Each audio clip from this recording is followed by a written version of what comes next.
السوق المصري نوعا ما في موضوع العربيات في الفترة الأخيرة بقى ممل جدا، شركات العربيات كلها تحسها بقت بتاخد من عب بعضها، كله بيقلد كله، لحد ما بقينا بجد نفسنا نشوف حاجة جديدة، حاجة مميزة، حاجة مش شبه شكل العربيات التقليدي اللي بقينا بنشوفه في السوق المصري. بين كل حين والتاني لازم تيجي كده شركة تفاجئنا بحاجة جديدة، حاجة مميزة، حاجة تخلي الشارع المصري يبدأ يبص عليها في الشارع. وبالنسبة لينا احنا كناس بتحب العربيات ما ينفعش تدينا شكل بس، لازم تدينا قوة وأداء كمان، وده اللي فاجئتنا بيه جي سي مؤخرا بعربيتهم الجديدة وهي الجي سي الإمباو. وجي سي بقى نازلين لك بدستة أسامي لعربياتهم ما تعرفش هم جايبينها منين. امباو، امزوم، امكو، ناقص لهم بس امبو ويبقوا قفلوا الشريط على كده. والنهارده وبعد تجربه وعشره طريق وعيش وبنزين مع العربيه دي هقول لكم على اهم الحاجات اللي عجبتني واللي ما عجبتنيش فيها.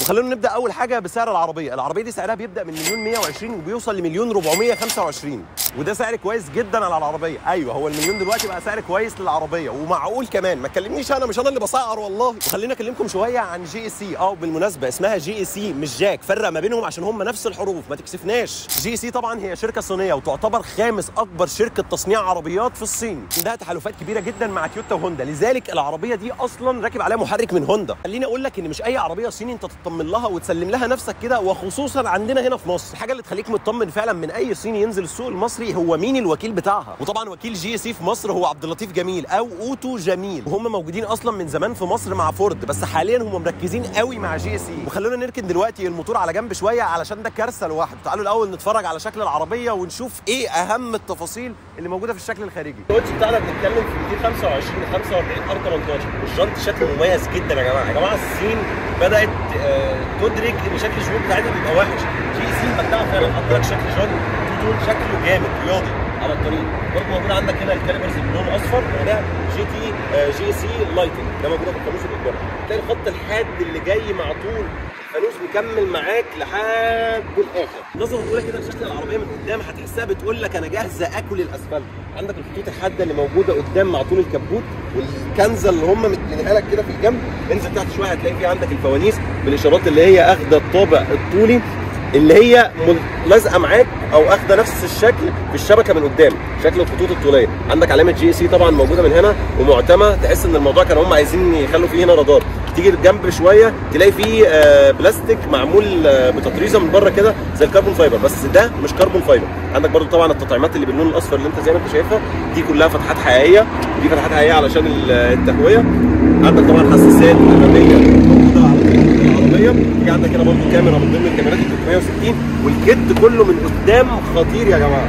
حرف الاس اللي موجود هنا ده علشان يميزوا النسخه السبورت من العربيه دي. اكتر حاجه انا حاببها في شكل العربيه بجد هو اللي تحسهم ان هم مش مقلدين حد، ديزاين فريق من نوعه حرفيا، فلذلك هي مميزه قوي وملفته للعين او للانتباه في الشارع في السوق المصري. بص على العربيه من الجنب تحديدا من الزاويه اللي انا بكلمك منها دي، الخطوط اللي هي من هنا تحسها مديه شويه على جي ال اي. لما تيجي تبص للعربيه من الجنب في النظره المبدئيه كده هتحس ان السحبه بتاعت الازاز من تحت نازله كده، تقول لك ان الازاز ده بيفتح مع الشنطه، ولكن هو ما بيفتحش مع الشنطه. نيجي بقى دلوقتي لشكل الشنطه بتاعت العربيه اللي احنا كنا فاكرين ان هو بيفتح مع الازاز، ولكن هو ما بيفتحش مع الازاز. بص بقى الخدعه اللي موجوده دلوقتي في الشنطه، لما تيجي تقرب المفتاح كده لمده 3 ثواني هتلاقي الشنطه هتفتح لوحدها. الحمد لله ان هي ما استخدمناش الموضوع ده. جميل. مساحه الشنطه بتاعتك برده كبيره، بنتكلم تقريبا مش عارف كام بصراحه، فاللي يعرف يبقى يكتب لنا في الكومنتات.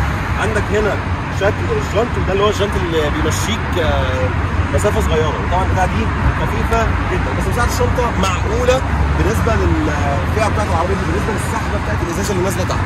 برضو عندك الجهاز فيها امكانيه تنزيل لقدام بتدي لك مساحه اكبر للشنطه. الفتره اللي فاتت من خلال تجربتي للعربيه انا خليت اكتر من حد يركب العربيه ويتفرج عليها، وكلهم اجمعوا على ان شكلها مميز جدا، سواء ناس كبيره او حتى اطفال صغيره. نيجي بقى للبلوه اللي نايمه تحت الكبوت ده، القلب النابض موجود من هوندا. جميل. ده شكل الموتور زي ما انتم شايفين.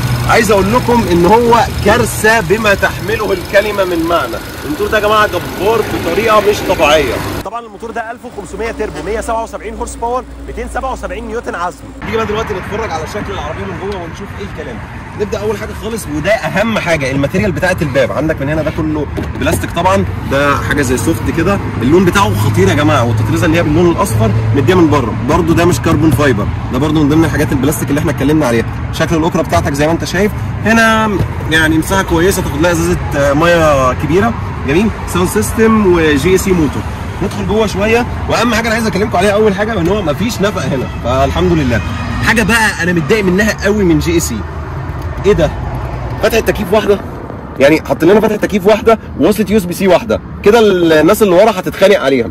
جميل. يعني في خناقه هتقوم في الجزء ده يا جماعه، هي وصله يو اس بي سي واحده وفتحه تكييف واحده.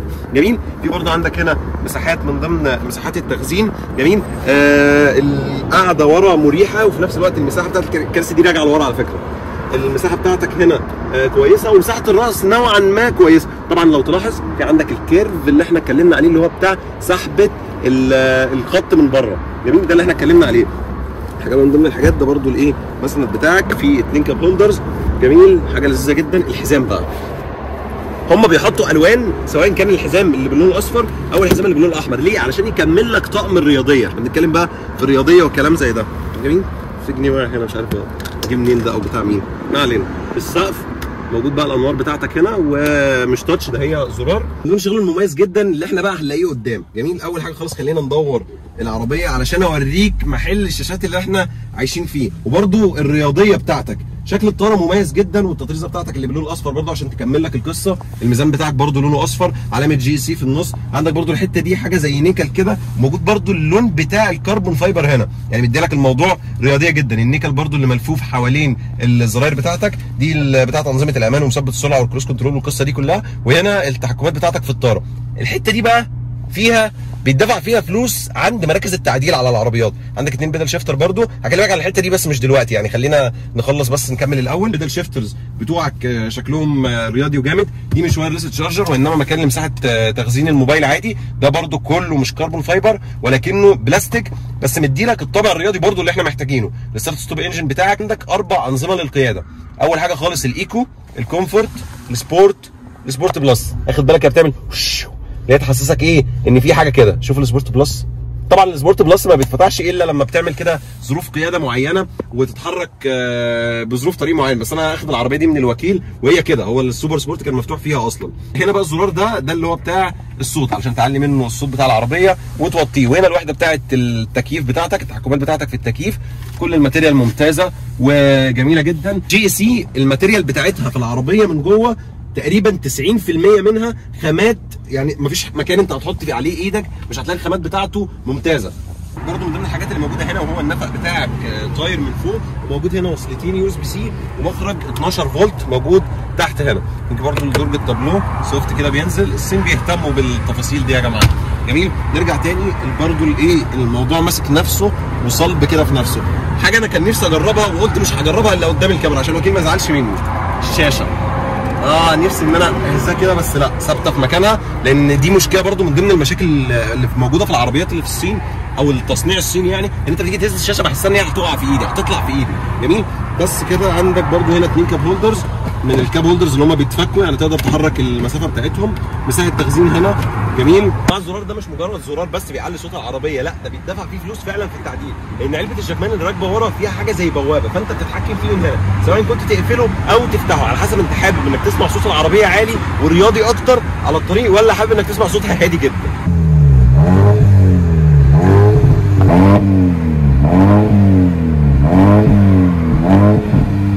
من الاخر وباختصار شديد جدا لو هنلخص الموضوع، جي سي بدعت قوي في العربيه دي. تحسهم كانوا بيتعاملوا معاها مش على انها عربيه صيني في فئه اقتصاديه، لا ده هم كانوا بيتعاملوا معاها على انها بي ام يعني، ومش بي ام عاديه، لا بي ام من قسم امباور. احنا حاطين مجهود كبير قوي في العربيه دي، سواء كان موتور او ديزاين او حاجات كتيره جدا او هيافه واوبشن موجود جوه العربيه، وسائل امان ورفاهيه وحاجات كتيره جدا.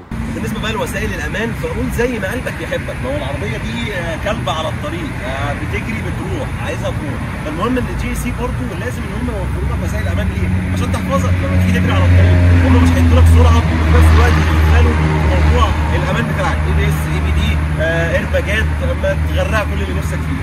في النهايه دي كانت تجربتي باختصار شديد جدا الكام يوم اللي فاتوا مع العربيه دي. بحب اشكر جي سي جدا على انهم قدروا فعلا ان هم يغيروا صوره بشكل مختلف موجود في السوق المصري لعربيه شكلها مميز شويه. وبشكر تحديدا اوتو جميل على توفيرهم للعربيه او للتجربه الممتعه واللذيذه دي. النهايه انا احمد عاصم وانت بتشوف كار دوك. ما تنساش تعمل لايك للفيديو ده لو عجبك وسبسكرايب للقناه علشان يوصلك اي فيديو جديد بننزله. السلام عليكم.